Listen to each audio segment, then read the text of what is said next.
Mr. Imran Khan, Prime Minister of Islamic Republic of Pakistan.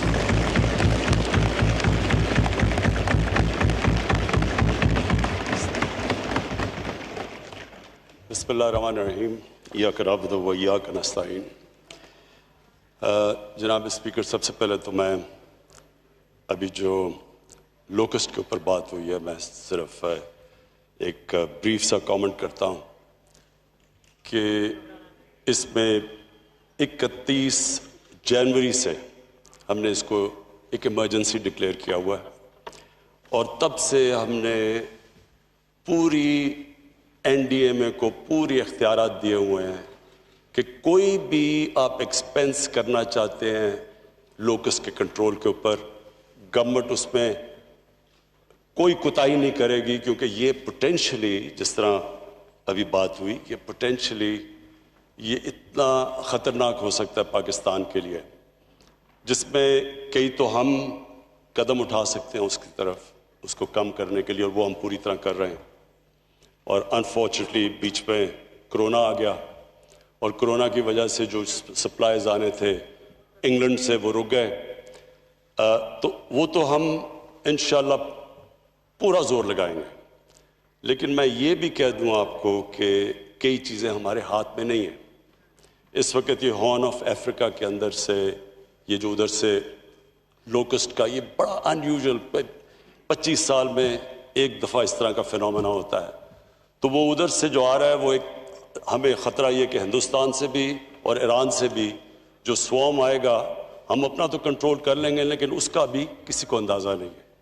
تو ہم اللہ سے دعا کرتے ہیں کہ وہ ہمارے ملک پہ اپنے کرم کرے اور رحم کرے، کیونکہ یہ ایکچولی ایک بہت بڑی تھریٹ ہے اور اس پہ انشاءاللہ ایک پوری قوم مل کے اس کا مقابلہ کرے گی. اب اسپیکر صاحب، میں جو سبجیکٹ سے شروع کرنا چاہتا ہوں، میں 5 پوائنٹس پہ بات کرنا چاہتا ہوں. 5ویں تو کنکلوژن ہے، 4 پوائنٹس پہ بات کرنا چاہتا ہوں. جو پہلی چیز ہے وہ کرونا کا ایشو ہے. اسپیکر صاحب، یہ جب پاکستان میں 26 کیسز ہوئے تو تب ہم نے ایکشن لیا. ابھی کوئی اموات نہیں ہوئی تھی کرونا سے. 26 کیسز کے اوپر ہم نے لاک ڈاؤن کیا پاکستان کو. اور یہ میں آپ کو کہہ دوں کہ وہ جو لاک ڈاؤن کیا وہ کیونکہ ایک دنیا میں فینومینا تھا. یورپ میں دیکھ رہے تھے Wuhan province of Wuhan city China کے اندر، اس کے اندر ہم نے دیکھا تو صوبوں نے خود ریئیکٹ کرنا شروع کیا. جب وہ باہر سے دیکھتے تھے تو سارے صوبوں نے اپنی قدم اٹھانے شروع کر دیے. تو ایک کوئی سینٹرلائزڈ پلاننگ اس وقت نہیں تھی. میرا پہلے دن سے اور میری ٹیم کا میرا پہلے دن سے ایک خدشہ تھا کہ یہ ایک ایسا فینومینا ہے کہ اگر ہم ویسٹرن یورپ کو کاپی کریں یا ووہان کو کریں یا بعد میں جو امریکہ میں ہو رہا تھا اس کو کریں، تو اس کا پاکستان اور جو ہمارا ہندوستان کا بر صغیر ہے، ہماری سچویشن بہت مختلف تھا. یعنی جب سوشل ڈسٹنسنگ کی بات کرتے ہیں تو اب نیوزی لینڈ کی کئی لوگ مثال دیتے ہیں. نیوزی لینڈ میں تو ویسے وہاں تو جو ڈینسٹی آف ان کی آبادی ہے وہ تو پھیلی ہوئی ہے اور پھر ایک جزیرے ہیں. پاکستان کے اندر ہائی ڈینسٹی پاپولیشن، کچی آبادیاں، غریب بستیاں، جدھر 8-8 9-9 لوگ کمروں میں، چھابڑی والے، ڈیلی ویجرز، یہ ایک بہت بڑا طبقہ تھا. جب یہ ہوا تو میں نے پہلے دن اس کے اوپر بات کی کہ ہمارے پاس تو ایک ڈیول پرابلم ہے. ہم بالکل مختلف ہیں باقی ملکوں سے. ہماری طرف ایک ہم نے لوگوں کو کرونا سے بچانا ہے اور دوسری طرف بھوک سے بچانا ہے، جو کہ غربت کی وجہ سے لوگوں نے مرنا ہے، اس سے بچانا ہے. شروع میں تنقید بھی ہمیں بڑی برداشت کی کہ لوگوں نے کہا اور سخت لاک ڈاؤن کرنا چاہیے تھا. میرے اوپر بڑا پریشر تھا، میرے اپنے لوگوں سے پریشر تھا، میری اپنی کیبنٹ کے اندر لوگ سمجھتے تھے کہ ہم وہ لاک ڈاؤن نہیں کر رہے جو ہونا چاہیے تھا، جو کہ ہندوستان نے کر دیا. جس طرح کا لاک ڈاؤن نریندر مودی کی حکومت نے ہمارے بعد کیا. اور جب اب ہمارے پاس ایک ڈیٹا سامنے آ چکا ہے، کیونکہ نئی نئی چیزیں تھی، دنیا بھی ایکسپیرینس سے سیکھ رہی تھی. دنیا دیکھ رہی تھی, ہر ملک اپنے اپنے ایکسپیریمنٹ کر رہا تھا. انگلینڈ نے پہلے انہوں نے کہا کہ ہرڈ امیونٹی کی طرف جائیں گے, انہوں نے لاک ڈاؤن نہیں کیا. جب کیسز بڑھے انہوں نے پورا لاک ڈاؤن کیا. برازیل نے انہوں نے لاک ڈاؤن نہیں کیا, اس کے پریزیڈنٹ نے, تو آج وہ 50,000 لوگ مر چکے ہیں, اس سے بھی زیادہ. تو ہر ملک اپنے اپنے, کسی کو اندازہ نہیں تھا. میں آج ایک صرف اس کامنٹ کے اوپر آج بات کرنا چاہتا ہوں کہ بار بار یہ کہا جا رہا ہے کہ کنفیوژن تھی. اسپیکر صاحب, اگر کسی ملک کی گورنمنٹ میں کنفیوژن نہیں تھی وہ ہماری گورنمنٹ تھی پہلے دن سے. میں آج اپنے اپوزیشن ممبرز کو کہتا ہوں, 13 مارچ کو ہم نے لاک ڈاؤن کیا. 13 مارچ سے لے کے آج تک میری ایک سٹیٹمنٹ بتا دیں جس میں تضاد ہو. جو میں 13 مارچ سے کہہ رہا تھا, آپ کو ٹائم ملے گا پلیز, میں ابھی آپ کو کہتا ہوں, میں آپ کو چیلنج کرتا ہوں. میں نے کانسٹنٹلی 2 چیزوں پہ بات کی کہ کرونا اگر آپ کر سکتے ہیں, اگر آپ کی سنگاپور کی آبادی ہے, اگر آپ کے پاس $50,000 پر کیپٹا انکم ہے, اگر آپ کی نیچرل سوشل ڈسٹنسنگ ہے, تو سب سے بہترین چیز اس کو روکنے کی ہے کہ بالکل کرفیو لگا دو. میں نے تو یہ پہلے دن سے کہا, لیکن میں نے یہ بھی کہا کہ جو ہمارا ملک کی کنڈیشنز ہیں, ہمیں یہ سوچنا پڑے گا کہ اگر ہم یہ کرنے جا رہے ہیں تو وہ غریب طبقے کے اوپر کیا امپیکٹ پڑے گا. یہ کنسسٹنٹ میری سٹیٹمنٹس رہی ہیں. میں آپ کوئی اٹھا کے دیکھ, اب تو بڑا آسان ہے, سوشل میڈیا پہ ساری تقریریں آپ کے سامنے ہیں, کبھی کنفیوژن نہیں آئی. اور میں آج اپنی جو ٹیم, جو NCOC میں ہم نے ٹیم بنائی جس میں مختلف ڈاکٹرز بھی تھے, ہمارے ڈیٹا گیدر کرنے کے بھی لوگ تھے, اسد عمر وہ لیڈ کر رہے تھے. میں آج خاص ان کو خراج تحسین پیش کرتا ہوں کیونکہ یہ انہوں نے جس طرح کا وہ ادارہ تھا, اس ادارے کے اندر ہر روز ڈیٹا کلیکشن ہوتی تھی, دنیا کی ٹرینڈز دیکھی جاتی تھی, ڈاکٹرز کا ایکسپرٹ اوپینین آتا تھا, وہ ڈاکٹرز کہتے تھے باقی صوبوں کے ڈاکٹرز کو, باقی صوبوں کے ساتھ کوآرڈینیشن قائم کی. پہلے کوئی بھی ڈیٹا ہی نہیں تھا, ہمیں یہی نہیں پتا تھا کہ ہمارے پاس کتنے وینٹیلیٹرز ہیں پاکستان میں ہاسپٹل میں, کوئی کسی کو نہیں پتا تھا. ہمیں یہ کوئی اس طرح کے ہمارے پاس پاکستان میں انٹینسو کیئر بیڈز کتنے ہیں, ٹرینڈ سٹاف کتنا ہے, یہ کوئی ڈیٹا اویلیبل نہیں تھا. یہ NCOC نے ہر روز میٹنگز کر کے ڈیٹا اکٹھا کیا, انہوں نے دنیا کی ٹرینڈز اس کے مطابق پھر کوشش اپنے ہمارے پیکیولر سرکمسٹانسز پہ کی. اسپیکر صاحب, اس کی وجہ سے میں تو ان کی داد دیتا ہوں کہ اس کی وجہ سے ہماری جو ڈیسیجن میکنگ تھی, ہمارے فیصلے تھے, وہ بالکل ان کے اندر تضاد نہیں آیا اور ہم کنسسٹنٹلی آگے بڑھے. اب وہ دیکھیں, 2 طرف سے تنقید, ایک تنقید تو ایک طرف سے ہوئی کہ آپ نے پوری طرح لاک ڈاؤن لگا دینا ہے. ہندوستان کی جو آج رپورٹس ساری دنیا کے اندر آ رہی ہیں, کل نیو یارک ٹائمز کے اندر آئی ہے رپورٹ, جو تباہی ہندوستان میں کمپلیٹ لاک ڈاؤن سے جو ہوئی ہے, وہاں فگرز ہیں کہ 34% لوگ شدید غربت میں پڑ گئے ہیں, غریب کچلا گیا ہے. لاک ڈاؤن لگایا, سوچا ہی نہیں کہ غریب آدمی کدھر جائے گا. ہزاروں لاکھوں لوگ سڑکوں کے اوپر نکلے ہوئے, بیچارے بیگ اٹھا کے, ٹرانسپورٹ بند کر دی, سڑکوں کے اوپر لوگ مر گئے. یہ جو سٹڈی آئی ہے جو اب ہندوستان کی, کہ اس لاک ڈاؤن جس طرح کا ہمیں کہا جا رہا تھا لگاؤ, اب سب کے سامنے ہے کہ اس لاک ڈاؤن کا کس طرح کا امپیکٹ پڑا, ایک انسانوں کے اوپر غربت پہ, اور دوسرا آج ہندوستان کی ریٹ دیکھیں, آج وہاں کا جو کرونا وائرس کا جو سپریڈ ہے وہ پاکستان سے کم ہے, ہمارے سے زیادہ تیزی سے سپریڈ کر رہا ہے. وہاں بھی مشکل ہے ہسپتالوں میں, ممبئی کے اندر, دلی کے اندر لوگ باہر کھڑے ہوئے ہیں, ہسپتال بھرے ہوئے ہیں. تو میں آج اسپیکر صاحب پھر سے اپنی ٹیم کو خراج تحسین پیش کرتا ہوں. کبھی ہمارے میں کنفیوژن نہیں تھی، کبھی کوئی کنفیوژن نہیں تھی، جو ہر روز میٹنگ کر کے اب تک ہم یہاں پہنچے ہیں۔ لیکن میں آج اپنی ساری قوم کو یہ بتانا چاہتا ہوں کہ یہ ایک بڑا مشکل مرحلہ ہمارے سامنے آج ہے۔ ہمارا جب ہم نے یہ کھولا اور کیوں کھولا ہم نے، سب سے پہلے ہم نے کھولا کنسٹرکشن۔ آج ساری دنیا کہہ رہی ہے کہ لاک ڈاؤن سے نقصانات زیادہ ہیں، جو کرونا کا کنٹرول ہے وہ اتنا نہیں ہوتا، نقصان زیادہ ہوتا ہے۔ ہندوستان کی اگزامپل کے علاوہ آج آپ امریکہ میں دیکھ لیں، دنیا کا سب سے امیر ملک، وہاں دیکھیں نیو یارک میں کیا ہوا۔ آج 23 اسٹیٹس کے اندر کرونا بھی بڑھ رہا ہے اور وہ لاک ڈاؤن بھی کھول رہے ہیں۔ جو دنیا کا سب سے امیر ترین ملک ہے وہ بھی یہ ریئلائز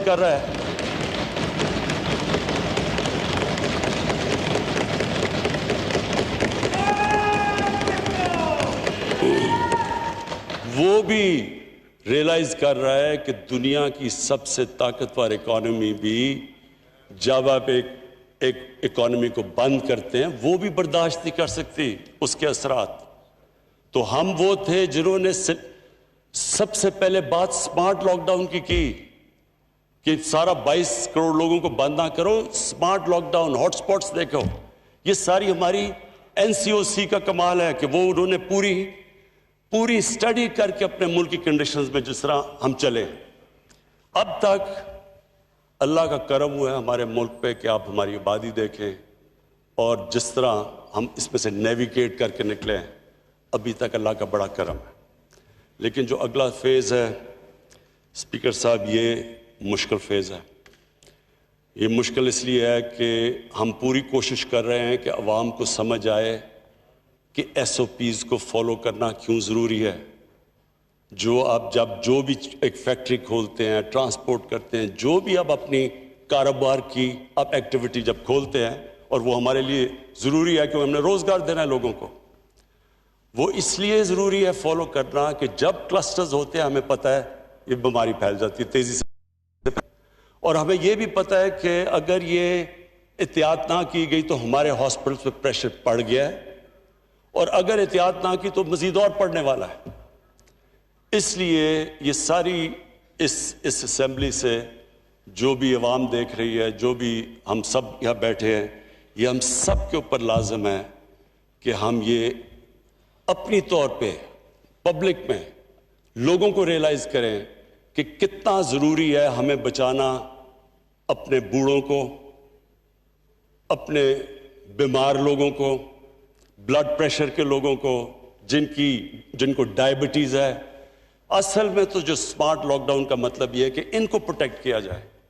ہمیں پتہ ہے کہ عام لوگ ہمارے ماشاءاللہ ہمارے بھی یہاں بیٹھے ہیں جو لوگ ریکور کر بیٹھے ہیں اس سے، لیکن ہمیں یہ پتہ ہے کہ جن کے اندر کوئی بھی ویکنس ہو، یہ ایک ایسی بیماری ہے جو کہ ان کی جانیں خطرے میں ڈال دیتی ہے۔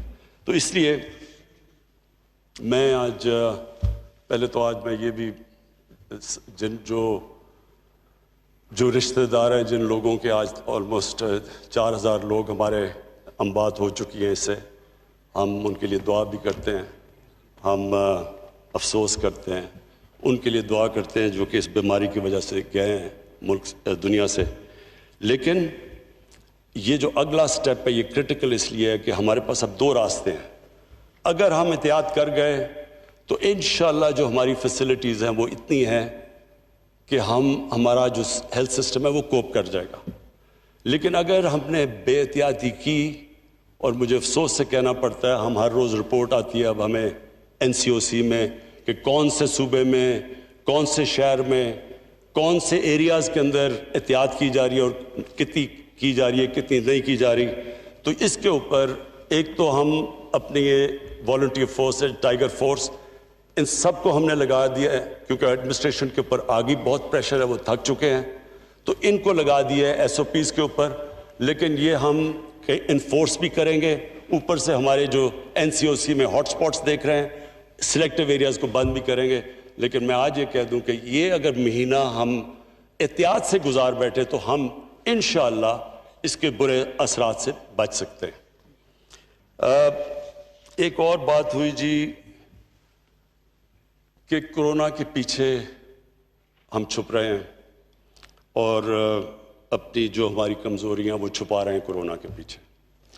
میں اسپیکر صاحب صرف فگر دینا چاہتا ہوں. آج ہی آئیے وہ فگر. آج IMF نے آج ان کی آفیشلی انہوں نے ان کی فگر نکلی ہے. دنیا کی اکانومی کو $12 ٹریلین کا نقصان ہو چکا ہے, اور جو انڈیویجول اکانومیز ہیں, انگلینڈ کی اکانومی, ان کا 20% ان کی اکانومی نیچے گر پڑی ہے, نیگیٹو گروتھ ریٹ میں چلی گئی ہے. ساری دنیا یہ کہہ رہی ہے کہ 100 سال کے اندر یہ سب سے بڑا اکنامک کرائسس آیا ہے. ہمیں یہ کہا جاتا ہے کہ جی اچھا انگلینڈ کے اندر تو چلے اکنامک کرائسس آ گیا, ان کے 40,000 لوگ مر چکے ہیں. لیکن اسپیکر صاحب اس کا کوئی تعلق ہی نہیں ہے کہ کتنی اموات ہوئی ہیں. لاک ڈاؤن کا تو صرف جتنی دیر آپ لاک ڈاؤن کرتے ہیں, اکانومی بند کر دیتے ہیں, وہ فرق نہیں پڑتا کتنی اموات ہوئی ہیں. پوائنٹ یہ ہے کہ اس کا اکانومی پہ کیا فرق پڑتا ہے. تو ہم نے جو 13 مارچ سے اکانومی بند کی اپنی, اور شکر ہے ہم نے پہلے کھولنی شروع کی جو کنسٹرکشن, آپ یہ دیکھ لیں کہ آج ہندوستان میں کیا ہوا ہے. سو پوائنٹ میں یہ کہہ رہا ہوں کہ اس سے یہ کہنا کہ آپ کی اکانومی کو فرق ہی نہیں پڑا, یعنی یہ اس کہیں بھی دنیا کے اندر آپ دیکھیں ساری دنیا کی اکانومی میں, یعنی دنیا ریسیشن میں چلی گئی ہے. $12 ٹریلین اگر دنیا کی اکانومی کو لاس ہوا ہے, اور ابھی یہ بھی نہیں پتا کہ کتنا اور لاس ہونا ہے. آج کوئی بھی پریڈکٹ نہیں کر سکتا کہ اس کو ریکور کرنے میں کتنی دیر لگے گی. آج کوئی یہ بھی نہیں بتا سکتا کہ کتنی انڈسٹریز ہمیشہ کے لیے بند ہو گئی ہیں جو ریوائیو ہی نہیں اب ہو سکتی. ساری دنیا کا جو سروس سیکٹر ہے, ٹورزم ہے, ایئر لائن سیکٹر ہے, ساری دنیا کے اندر وہ کرائسس پہ چلا گیا ہے, کیونکہ یہ لوگوں کو یہ نہیں پتا یہ کب سے پھر سے چلے گا. تو یہ جو کہنا, میں بڑا مجھے عجیب لگا یہ کہنا کہ جناب ہاں آپ چھپ رہے ہیں کرونا کے پیچھے. میں جی اب یہ سیکنڈ پوائنٹ پہ آ رہا ہوں. اکانومی کے اوپر بہت بات چیت ہوئی کہ ہماری اکانومی کا پہلے ہی بہت برا حال تھا, ہم فیل ہو گئے تھے اکانومی کے اندر. تو میں آج اسپیکر صاحب صرف پہلے بیک گراؤنڈ تھوڑی سی دے دوں کہ تحریک انصاف کی گورنمنٹ کو کس طرح کی اکانومی ملی تھی. یہ میں آپ کو فگر دے رہا ہوں, یہ ساری اوتھینٹیکیٹ آپ کر سکتے ہیں کہ کیا ہمیں تو ایسے لگ رہا ہے کہ ہمیں کوئی سوئٹزرلینڈ کی اکانومی ملی تھی. ہم تو اسی میں پرفارم کرنا ہے جو ہمیں ملی تھی, ہمیں تو وہاں سے گیج کریں کہ کیا یہ آپ نے 0.0 سے شروع کیا تھا کہ آپ اوپر گئے یا مائنسز پہ گئے. تو میں آپ کے سامنے صرف سٹیٹسٹکس رکھ دوں کیونکہ یہ آپ کو خود ہی ایکسپلین کر دیں گے کہ اکانومی ملی کیسے تھی. سب سے بڑا پرابلم $20 ارب کا کرنٹ اکاؤنٹ ڈیفیسٹ تھا. میں عام لوگوں کو جو دیکھ رہے ہوں گے میں سمجھانا چاہتا ہوں, کوئی شاید کرنٹ اکاؤنٹ ڈیفیسٹ کو صحیح طرح نہ سمجھ سکے. دنیا جب کسی اکانومی کو دیکھتی ہے کہ کیا اس کی صحت اچھی ہے یا بری ہے, وہ صرف ایک فگر دیکھتی ہے. سب سے پہلی جو فگر دیکھتی ہے وہ دیکھتی ہے ایک ملک کے اندر ڈالر زیادہ آ رہے ہیں یا ملک سے باہر ڈالر زیادہ جا رہے ہیں. اگر آپ کے ملک کے اندر یہ کرنٹ اکاؤنٹ ڈیفیسٹ ہو تو اس کا مطلب کہ آپ کی اکانومی بیمار ہے. جو ہمیں اکانومی ملی یہ پاکستان کی تاریخ کا ڈالر ٹرمز سب سے بڑا ڈیفیسٹ تھا $20 ارب کا.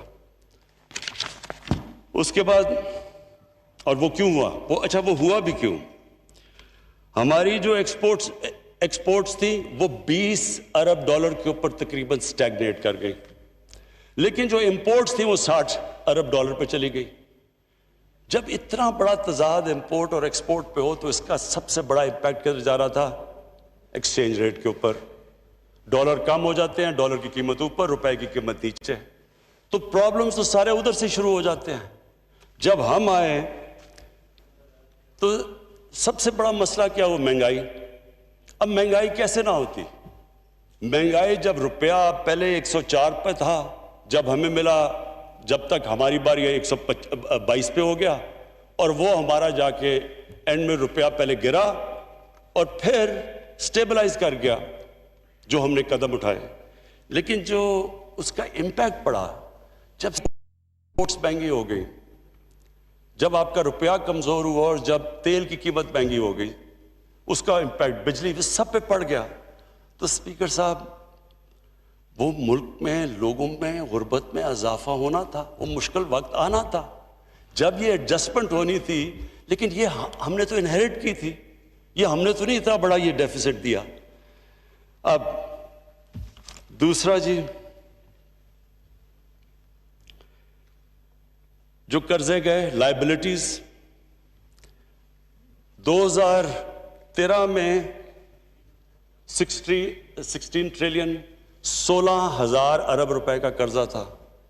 جب ہماری باری آئی تو وہ ٹوٹل لائبلٹی 30,000 ارب پہ پہنچ گئی. پہلا سال جو ہم نے جتنی بھی ٹیکس کلیکشن کی وہ پہلا سال ویسی مشکل تھا, آدھا اس کا چلا گیا ان کے قرضوں کی قسطیں, ان کے لیے ہوئے قرضوں کی قسطیں ادا کرنے میں. خود سوچیں کہ اس کے بعد کتنا پیسہ رہ گیا سارا ملک چلانے کے لیے. جو ریزروز تھے ان کے 20 ارب ڈالر کے ریزروز تھے, وہ کریش کر کے 10 ارب ڈالر پہ آگے جب ہمیں گورنمنٹ ملی. اور میں آپ کو یہ بھی بتاؤں کہ حال یہ تھا شروع میں کہ ہمارے پاس پیسے نہیں تھے, جو ہماری جو لائبلٹیز تھیں, جو ایکسٹرنل لائبلٹیز تھیں, ہمارے پاس پیسے نہیں تھے. اسپیکر صاحب دنیا میں گئے, اپنے دوستوں کے پاس گئے, پیسے مانگنے گئے کہ جناب ہمارے پاس ریزروز نہیں ہیں, ہماری مدد کریں. دیکھیں اسپیکر صاحب, میں اس ملک کا سب سے بڑا فنڈ ریزر ہوں, 30 سال سے پیسے اکٹھے کر رہا ہوں. مجھے کبھی شرم نہیں آئی پیسے اکٹھے کرتے ہوئے جب میں پاکستانیوں سے پیسے اکٹھے کرتا ہوں اپنے ملک کے لیے,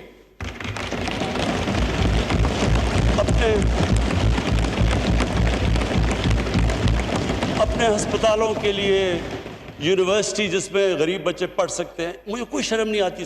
سیلاب کے لیے, زلزلے کے لیے, تو اپنے لوگوں سے پیسے اکٹھے کر رہا ہوں, شوکت خانم کے لیے. لیکن اسپیکر صاحب جو مجھے شرم آئی جب ہم دوسرے لوگوں سے جا کے اپنے ملک کے لیے پیسے مانگے. میرے ساتھ لوگ, میرے ساتھ ٹیم تھی, شاہ جی میرے ساتھ تھے, اسد میرے ساتھ تھا. دیکھیں آپ جو مرضی کر لیں, آپ کا جتنا مرضی وہ خیر خواہ ہو, دوست بھی ہو, لیکن جب آپ ہاتھ پھیلاتے ہیں نا کسی کے سامنے, اس کی آنکھوں میں ایک لک آتی ہے, اور وہ صرف میرے لیے شرم کی بات نہیں, میرے ملک کے لیے, کہ میں ملک جب جا کے کسی سے پیسے مانگتا ہے, اور وہ ہم کیوں مانگ رہے تھے, ہمارے پاس پیسے نہیں تھے, ہم ڈیفالٹ کرنے کے سٹیج پہ آئے ہوئے تھے. تو ہم 3 مہینے تو لگے ہوئے, کبھی ایک ملک میں جا رہے ہیں, کبھی دوسرے ملک میں پیسے مانگنے کے لیے. اور اسپیکر صاحب یہ ہماری وجہ سے نہیں تھا, یہ ہمارے ملک کی بدقسمتی کہ ہمارے جو اس ملک میں لیڈرشپ تھی. اب میں آپ کو ذرا مثال دیتا ہوں کہ ایک طرف تو یہ ہمارا حال تھا کہ پیسے مانگ رہے تھے. ذرا میں آپ کو صرف بتانا چاہتا ہوں کہ کیا یہ جو ایک جو ملک کا پرائم منسٹر ہوتا ہے وہ ملک کے باپ کی طرح ہوتا ہے, قوم اس کے بچے ہوتے ہیں.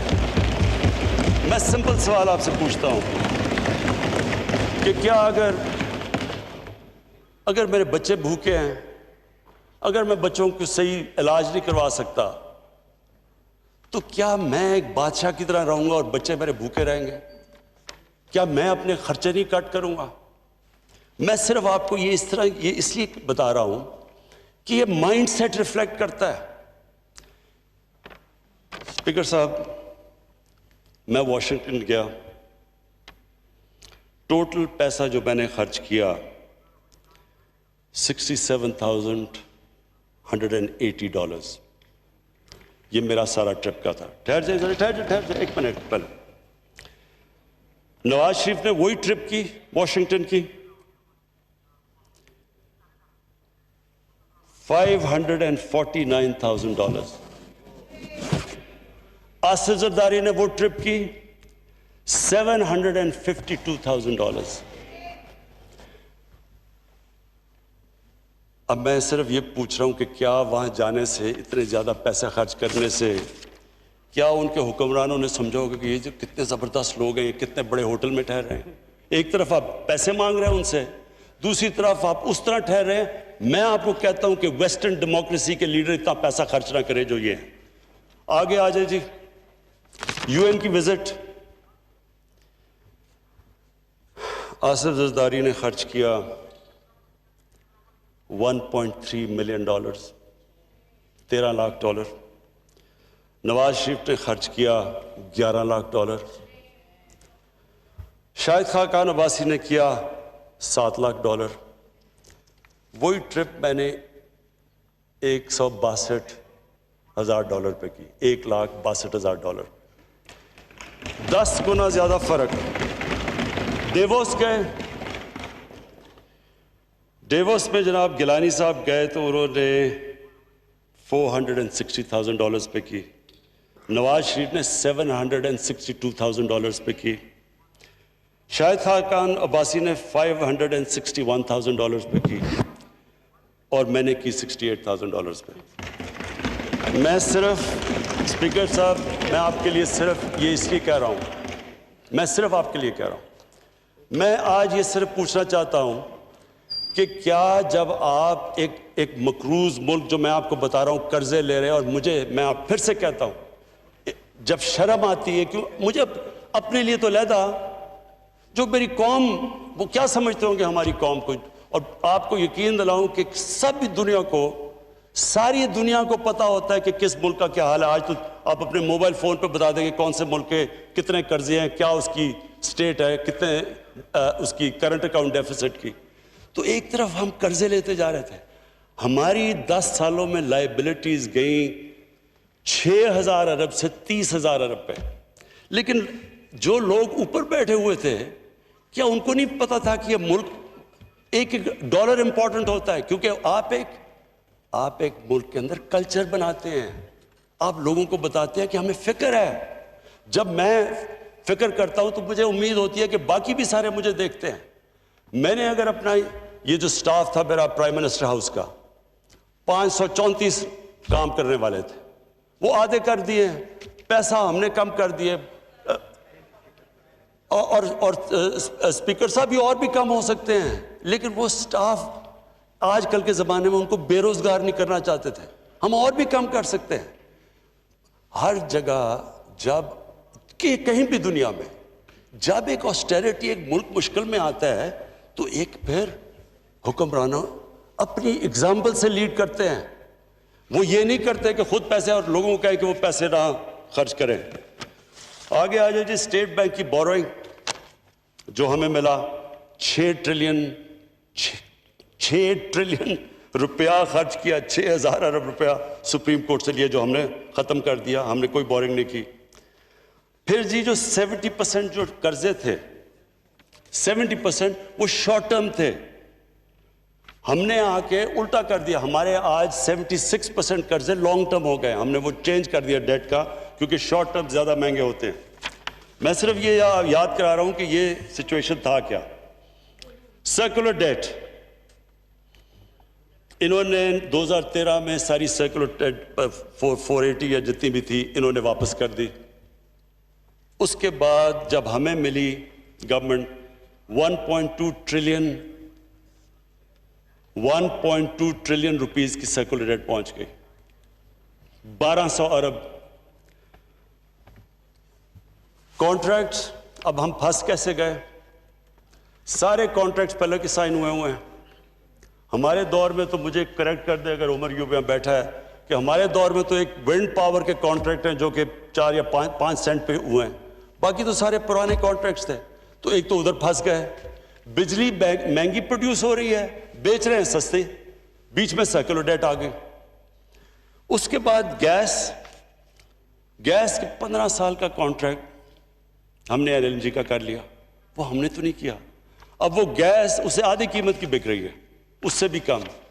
لیکن ہم 15 سال ہم نے تو نہیں کیا. تو یہ لائبلٹیز کے ساتھ، تو میں یہ صرف پہلے بتانا چاہتا ہوں کہ اس بوجھ کے ساتھ پاکستان ملا تھا. جو مجھے یہ بتایا جا رہا تھا کہ جناب یہ تو سارا کچھ کیا، یہ جواب ہمارے سے مانگے جا رہے ہیں، جواب تو ان کو دینے چاہیے جو اس سٹیٹ پہ پاکستان چھوڑ کے گئے تھے۔ اب ہم نے کیا کیا؟ ہمارا کرنٹ اکاؤنٹ ڈیفیسٹ، جو میں پھر سے سب کو کہتا ہوں کہ ایک چیز ہوتی ہے جب دنیا آپ کو طرف دیکھتی ہے تو وہ دیکھتی ہے کہ کیا آپ کا کرنٹ اکاؤنٹ سرپلس پہ ڈیفیسٹ پہ۔ 20 ارب ڈالر سے آج 3 ارب ڈالر پہ ہماری کرنٹ اکاؤنٹ ڈیفیسٹ آیا۔ پرائمری ڈیفیسٹ کا مطلب یہ کہ آپ نے اپنے خرچے اور اپنی آمدنی کو بیلنس، نقصان میں فائدے میں ہے۔ پرائمری مائنس قرضے، یعنی جو آپ نے قرضوں کی قسطیں ادا کرنی ہے، جو قرضے پچھلوں نے لیے ہوئے تھے۔ اس باری ہمارا پرائمری ڈیفیسٹ سرپلس پہ تو نہیں آیا لیکن لیول ہو گیا، ختم ہو گیا۔ اور میں سمجھتا ہوں یہ اس لیے کہ ہم نے ساری اپنی آسٹیرٹی کیمپین کی، ہم نے اپنے خرچے کم کیے، ہماری گورنمنٹ کے، ہماری فیڈرل گورنمنٹ کے خرچے کم کیے۔ ہم نے پاکستان آرمی کو کہا، پہلی دفعہ پاکستان کی فوج نے، یہ دوسری دفعہ ہے کہ انہوں نے ریل ٹرم سے اپنے خرچے کم کیے، جبکہ ہندوستان اپنے خرچے بڑھا رہا ہے، اس لیے کہ سارے ملک نے فیصلہ کیا کہ ہمارے پاس پیسے نہیں ہیں۔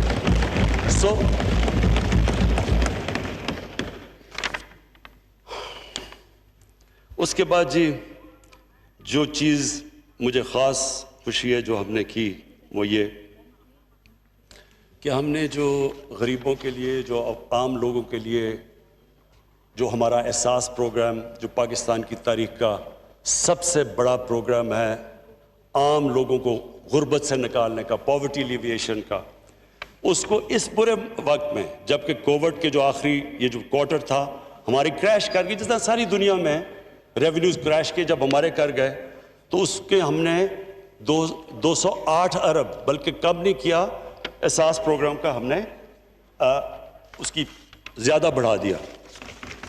ٹیکس پہ آ جائیں جی، پچھلے 3 سال میں سب سے زیادہ ٹیکس اکٹھا ہوا 17% پہ۔ کووڈ سے پہلے جب یہ کرونا وائرس کی لاک ڈاؤن نہیں ہوا تو ہمارا 17% ہمارا ٹیکس کی گروتھ تھی۔ ہمارا نان ٹیکس ریونیو 33% بڑھا۔ ہماری فورن ڈائریکٹ انویسٹمنٹ 1 ارب ڈالر سے گئی 2.1 ارب ڈالر پہ ڈبل ہوئی فورن ڈائریکٹ انویسٹمنٹ۔ ہماری ریمیٹنسز میں 3% اضافہ ہوا۔ ہماری ایکسپورٹس مارچ کے اندر جب یہ کووڈ سے پہلے جو ہماری ایکسپورٹس تھی وہ پچھلے 10 سال میں سب سے تیزی سے آن اے منتھ بیسس ہماری ایکسپورٹس بڑھ رہی تھیں۔ اور ہماری جو ریٹنگ تھی، جو کہ دنیا کی ریٹنگ ایجنسیز ریٹ کرتی ہے ملک کو، ہماری B3 پازیٹیو چلی گئی، یعنی کہ دنیا ریکگنائز کرنا شروع ہو گئی کہ اکانومی ہماری امپروو کر گئی ہے۔ اور اب تک ہم 5000 ارب روپے قرضے واپس کر چکے، جو قرضے پچھلی حکومتوں نے لیے۔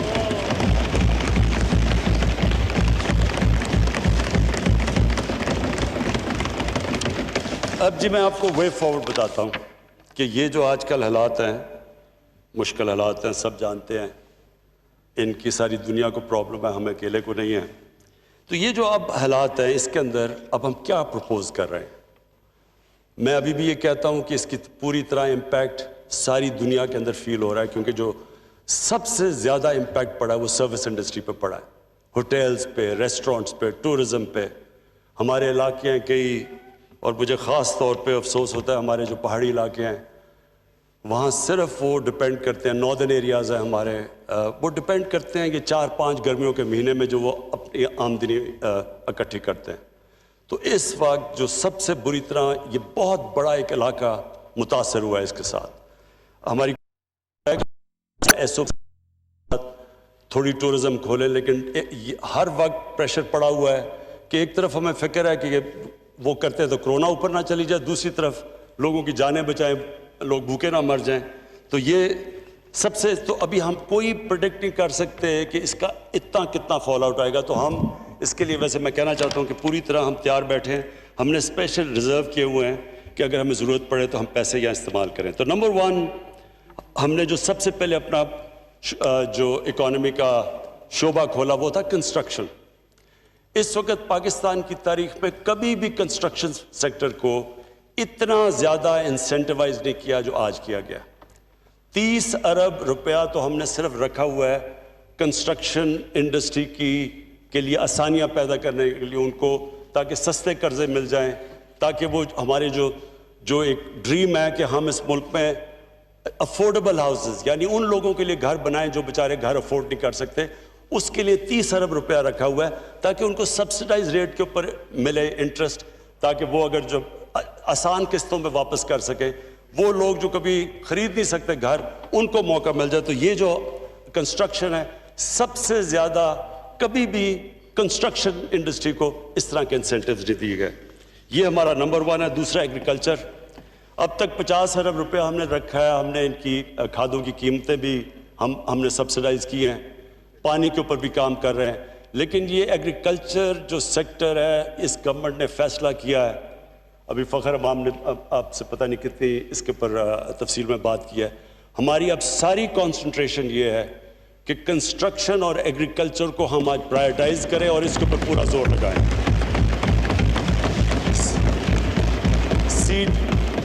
سیڈ ڈیولپمنٹ کے اندر کیونکہ ہم کہیں بہت, اور اس میں ہم چائنا کی پوری مدد دے رہے ہیں. میں آپ کو کہنا چاہتا ہوں کہ چائنا سے مسلسل ہماری کوشش ہے کہ ان سے ٹیکنالوجی ٹرانسفر کروائی جائے ایگریکلچر سیکٹر کے اوپر.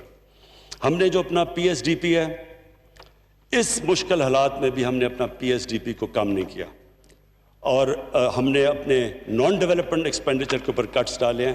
لیکن پی ایس ڈی پی اس لیے نہیں ہم نے کم کیا کیونکہ ہم چاہتے ہیں کہ اس سے اکانومی ہماری چلنی شروع ہو اور لوگوں کو روزگار ملے. ہمارا جو تیسرا انڈسٹری کے اندر جب تک ہم اپنی ایکسپورٹس نہیں بڑھاتے, ہم اسی کرائسس کے اندر جو اب تک پھنسے ہیں, یہ کرنٹ اکاؤنٹ ڈیفیسٹ میں پھنسے رہیں گے.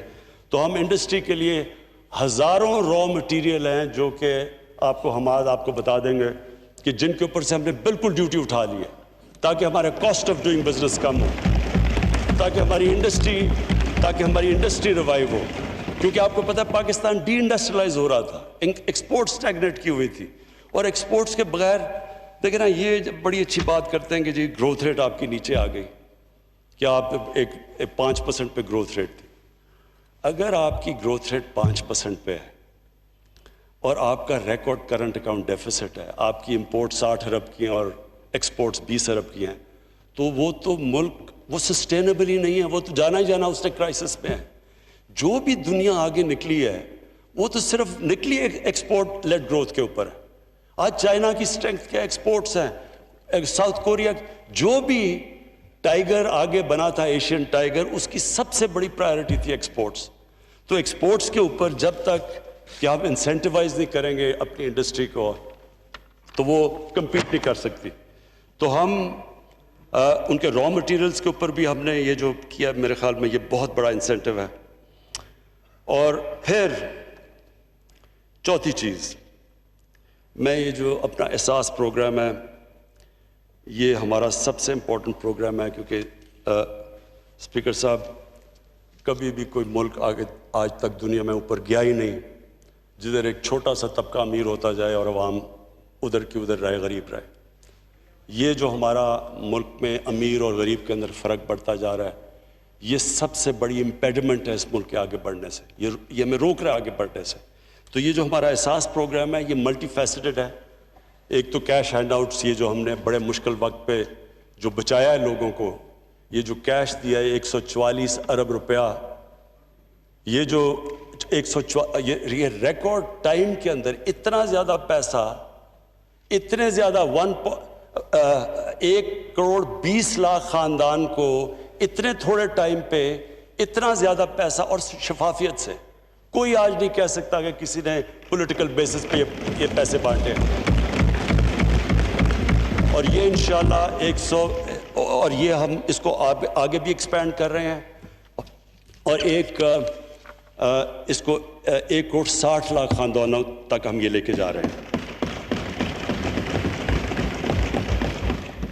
جو اسپیکر صاحب جو دوسری چیز جس کے اوپر مجھے خاص میں سمجھتا ہوں کہ یہ جو میری اور ہماری پارٹی کی ہمیشہ یہ جو ہماری ویژن ہے کہ اس نے جانا ہے ایک فلاحی ریاست کی طرف، تو فلاحی ریاست کے اوپر جو پہلا ہم نے قدم اٹھایا تھا مشکل حالات میں، جس طرح میں نے بتایا اکانومی ملی، پناہ گاہ، اب تک ہم 200 پناہ گاہ بنا چکے ہیں، اور ہمارا پروگرام ہے کہ یہ جدھر بھی لیبر سینٹرز ہے، جدھر بھی مزدور جاتا ہے، جدھر بھی ڈیلی ویجر آتا ہے، اس کے لیے ہم یہ پناہ گاہ بناتے جائیں تاکہ اس کے پیسے بچیں۔ وہ جب پناہ گاہ میں ٹھہرتا ہے تو اس کو کھانا ملتا ہے، وہاں اس کو کوئی رینٹ نہیں کرنا پڑتا، سڑک پہ نہیں سوتا، وہ نہاتا ہے وہاں۔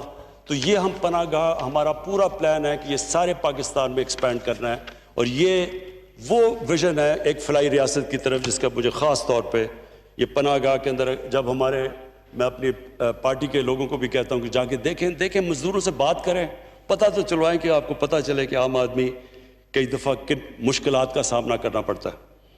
اور اس سے زیادہ جو میں سمجھتا ہوں کہ جو ہمارا انصاف کارڈ ہے، 1 کروڑ خاندانوں کو انصاف کارڈ ہم پہنچا رہے ہیں۔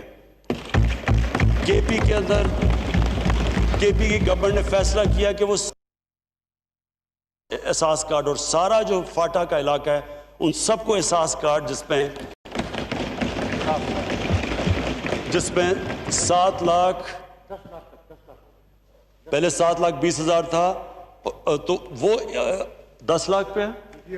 10 لاکھ کا مطلب یہ کہ ایک غریب خاندان جو سب سے زیادہ تکلیف میں ایک گھر ہوتا ہے جب کسی کو بیماری ہو جائے، اور اب یہ کووڈ کی وجہ سے جو ہم کہانیاں سنتے ہیں بہت مشکل میں گزرتے ہیں، تو وہ جو ایک غریب گھرانے کے اندر جب ان کا بجٹ پہلے سے کم ہوتا ہے، پہلے سے وہ مشکل سے اب پیسے کما رہے ہوتے ہیں اپنے بچوں کو پالنے کے لیے، کھانا دینے کے لیے، ایک بیماری ہوتی ہے وہ سارا خاندان چلا جاتا ہے غربت کے نیچے، کیونکہ وہ سب کچھ بیچ دیتے ہیں۔